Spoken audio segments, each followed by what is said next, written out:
Shalom Bapak Ibu Saudara-saudara yang terkasih nama Tuhan. Kembali bersama kami Good News TV. Dan sebelum kita merenungkan firman Tuhan, saya mengajak kita untuk berdoa. Dan kemudian baru kita membaca firman Tuhan. Kita berdoa. Damai sejahtera Allah yang melampaui segala akal, itulah yang memelihara hati dan pikiranmu dalam Kristus Yesus Tuhan. Amin. Firman Tuhan bagi kita terambil dari Amsal pasal 25 ayat 28. Demikianlah firman Tuhan. Orang yang tak dapat mengendalikan diri adalah seperti kota yang roboh temboknya. Demikian jauh pembacaan firman Tuhan bagi kita. Yang berbahagia setiap orang mendengar dan melakukan firman Tuhan. Dan di bagian lain firman Tuhan, yaitu masih kitab Amsal 16 ayat 32 dikatakan begini. Orang yang sabar melebihi seorang pahlawan, orang yang menguasai dirinya melebihi seorang yang merebut kota. Dari dua bagian pembacaan firman Tuhan yang saya bacakan kepada kita pada hari ini, maka kita akan lebih fokus kepada tentang penguasaan diri. Dan tema kita adalah menguasai diri. Bapak Ibu Saudara-saudara yang Tuhan Yesus kasihi, kata penguasaan diri adalah merupakan kata yang mungkin sering sekali kita dengarkan dan mudah untuk mengucapkannya, tetapi amat sulit untuk melakukannya dalam hidup kita.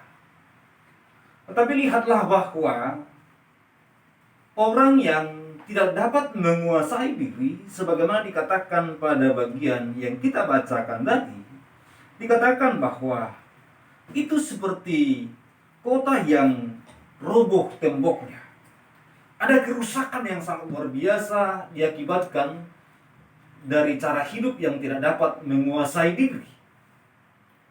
Karena Kain tidak dapat menguasai dirinya, maka dia membunuh saudaranya Habil.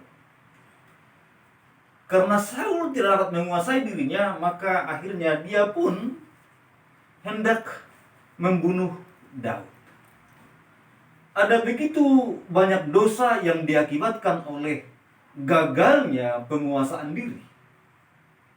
Dan Tuhan tidak mau kita menjadi orang yang gagal hanya karena kita tidak bisa menguasai diri kita. Oleh karena itu Bapak Ibu Saudara-saudara yang terkasih nama Tuhan, mari kita menguasai diri kita sepenuhnya. Dan menguasai diri kita tentunya dengan kekuatan kita tidak akan mampu. Tetapi dengan pertolongan Tuhan, kita akan melihat bahwa Dia akan memampukan kita dalam menguasai diri kita. Mengapa demikian? Karena tatkala Kristus berkuasa dalam hidup kita, maka Dia yang akan menuntun kita kepada segala kebenaran. Allah Roh Kudus akan memampukan kita untuk melakukan kebenaran firman Tuhan.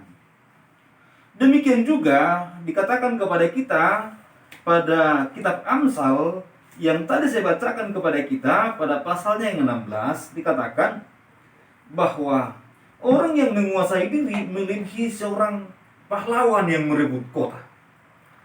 Orang yang dapat menguasai diri akan dianggap seperti seorang pahlawan. Mengapa dianggap sebagai seorang pahlawan? Karena biasanya sangat mudah menaklukkan orang lain, tetapi sangat sulit menaklukkan diri sendiri. Satu kali saya pernah menonton film kungfu Cina, ketika sang guru mengajarkan kepada muridnya untuk berjalan di atas tembok yang tinggi, maka Bapak Ibu Saudara yang terkasih nama Tuhan, sang murid ini merasa takut luar biasa karena dia melihat ke kiri kanan begitu tinggi dan kalau jatuh bisa mati. Lalu sang guru ini mengetahui ketakutan yang ada pada sang murid, lalu dia memanggil sang murid, dikatakan, "Mengapa engkau takut?" Dikatakan bahwa saya melihat ke bawah, dan di bawah sana antara atas dan ke bawah adalah sangat tinggi, dan jika saya jatuh saya pasti mati. Lalu sang guru mengatakan, "Bagaimana engkau dapat menaklukkan orang lain?" jika engkau tidak dapat menaklukkan diri sendiri. Nah, kamu harus dapat menaklukkan rasa takutmu, sehingga engkau dapat menaklukkan orang lain. Saudara-saudara yang terkasih nama Tuhan, begitu sulitnya kita mengalahkan diri kita sendiri. Begitu sulitnya kita menguasai diri kita sendiri. Menguasai atau menaklukkan hawa nafsu kita. Hawa nafsu kita ingin makanan dan minuman, atau mungkin juga yang memabukkan, kerakusan akan jabatan, atau mungkin kerakusan akan harta dengan cara yang tidak benar, dan lain sebagainya. Kita harus mampu menaklukkan semua itu, menaklukkan keinginan-keinginan daging kita, menguasai diri kita dari keinginan-keinginan mata kita, keinginan hati kita yang bertentangan dengan firman Tuhan. Dan jika kita dapat melakukan semua itu, dikatakan kita akan seperti seorang pahlawan yang dapat merebut kota. Luar biasa sekali. Bapak Ibu saudara-saudara yang terkasih nama Tuhan, saya akan menutup renungan kita pada pagi hari ini dengan sebuah kisah. Satu kali di sebuah perkampungan yang dimana ada keluarga terdiri dari seorang suami, seorang istri, dan seorang anak, dan beserta mereka punya binatang piaraan yang mereka paling sayangi, yaitu seekor anjing. Ketika hasil pertanian mereka hendak mereka jual ke kota, maka otomatis mereka harus meninggalkan anak mereka yang masih kecil, karena sang istri juga harus membantu sang suami membawa barang-barang ini ke kota. Lalu sang anak yang masih kecil ini ditaruhkan di ayunan, dan anjing yang mereka miliki disuruh untuk menjaga sang bayi ini. Lalu suami istri ini pergi ke pasar, ke kota, menjual barang dagangan mereka yang memang tidak seberapa jauh dari rumah. Lalu Bapak Ibu saudara terkasih nama Tuhan, sekitar pukul 3 sore mereka pulang dari pasar atau dari kota dalam menjual barang-barang mereka, hasil tani mereka. Di tengah jalan mendekati rumah, anjingnya datang menghampiri mereka dan menggonggong dengan suara keras. Lalu terlihatlah di moncong atau di mulut anjing ini ada begitu banyak darah. Lalu sang suami atau sang bapak ini melihat dan dia marah. Dia bilang, pasti ada apa-apa dengan anak kita. Pasti anjing ini sudah membunuh anak kita dan memakan anak kita sampai mulutnya berlumuran darah. Lalu dia mengambil kayu yang besar dan dia pukul anjing itu sampai mati. Lalu kemudian ketika anjing itu sudah mati, mereka berlari-lari ke rumah dan mereka mendapati bahwa anak itu sedang tidur dengan baik. Dan mereka melihat ke bawah ayunan, ternyata ada bangkai ular besar yang tergeletak di bawah ayunan itu. Mereka baru tersadar bahwa ternyata anjing itu yang membunuh ular itu. Tetapi mereka seolah menyalahkan anjing itu dan membunuhnya. Mereka mulai sadar bahwa anjing itu sangat setia dan anjing itu justru berjasa menjaga anak mereka. Tapi nyatanya mereka membunuh anjing itu. Sangat menyesal sekali. Dan mengapa itu terjadi? Karena mereka, terutama sang bapak ini, tidak dapat menguasai dirinya. Tidak dapat mengendalikan dirinya. Dia tidak tenang. Dia tidak pergi dulu ke rumah melihat anaknya.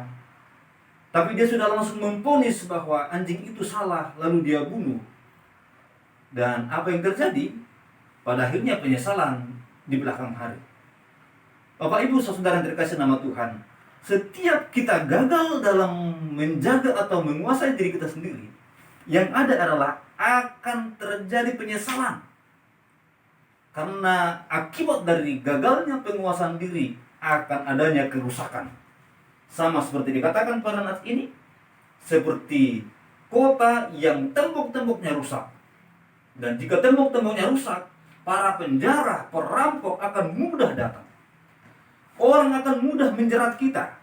Orang akan mudah mempersalahkan kita tatkala kita tidak dapat menguasai diri. Kita akan mudah dianggap sebagai serba salah ketika kita tidak dapat menguasai diri. Saudara yang terkasih nama Tuhan, orang pintar saja, orang yang brilian otaknya, yang cerdas, ketika dia tidak dapat menguasai diri, maka kata-katanya banyak ngelantur, banyak salah. dan kemudian itu yang akan menjerat dia. Demikian juga ketika kita tidak dapat menguasai diri kita dalam segala hal, akan mengakibatkan kerusakan. Tetapi ketika kita dapat menguasai diri kita sendiri, kita memenangkan diri kita, dan kita akan juga memenangkan yang lainnya. Ketika kita dapat menaklukkan keinginan-keinginan kita yang bertentangan dengan firman Tuhan, maka kita akan dapat nilai atau hasil-hasil yang baik yang datang dari Tuhan. Kiranya firman Tuhan yang kita boleh dengar pada pagi hari ini dapat menjadi berkat bagi kita semua. Marilah kita berdoa. Terima kasih Bapa atas kasih Tuhan yang kami terima pada pagi hari ini. Kami telah merenungkan firman Tuhan. Mampukan kami melakukannya. Biarlah kami menjadi orang-orang yang sanggup menguasai diri kami sendiri, karena Tuhan yang ada dalam hidup kami dan menuntun kami kepada segala kebenaran. Berkatilah yang lemah dikuatkan, yang susah dihiburkan, yang berkekurangan dicukupkan. Sepanjang hari ini kami percaya pertolongan, berkat dan kasih sayang Tuhan, kemurahan Tuhan akan selalu nyata bagi kami semua. Kami mengucap syukur kepada Tuhan dan saudara kami yang mendengarkan firman Tuhan pada pagi hari ini. Ketika mereka akan beraktivitas, Tuhan tuntun mereka, limpahi mereka dengan berkat dan kasih sayang. Dalam nama Tuhan Yesus kami bersyukur berdoa. Haleluya. Amin. Sampai ketemu kembali pada edisi pelayanan kita berikutnya. Tuhan memberkati kita. Amin.